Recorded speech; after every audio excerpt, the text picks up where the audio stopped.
بسم الله الرحمن الرحيم. عم يتساءلون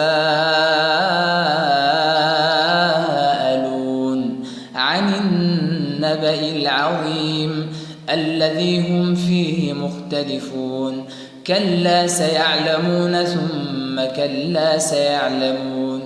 ألم نجعل الأرض مهادا والجبال أوتادا وخلقناكم أزواجا وجعلنا نومكم سباتا وجعلنا الليل لباسا وجعلنا النهار معاشا وبنينا فوقكم سبعا شدادا وجعلنا سراجا وهاجا وأنزلنا من المعصرات ماء ثجاجا لنخرج به حبا ونباتا وجنات ألفافا.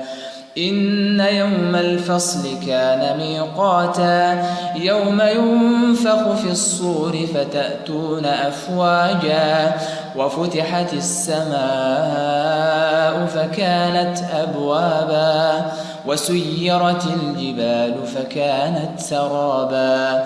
إن جهنم كانت مرصادا للطاغين مآبا لابثين فيها أحقابا لا يذوقون فيها بردا ولا شرابا إلا حميما وغساقا جزاء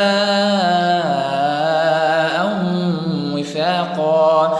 إنهم كانوا لا يرجون حسابا وكذبوا بآياتنا كذابا وكل شيء أحصيناه كتابا فذوقوا فلن نزيدكم إلا عذابا.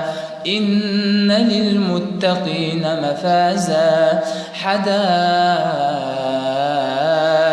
وأعنابا وكواعب أترابا وكأسا دهاقا لا يسمعون فيها لغوا ولا كذابا جزاء من ربك عطاء حسابا.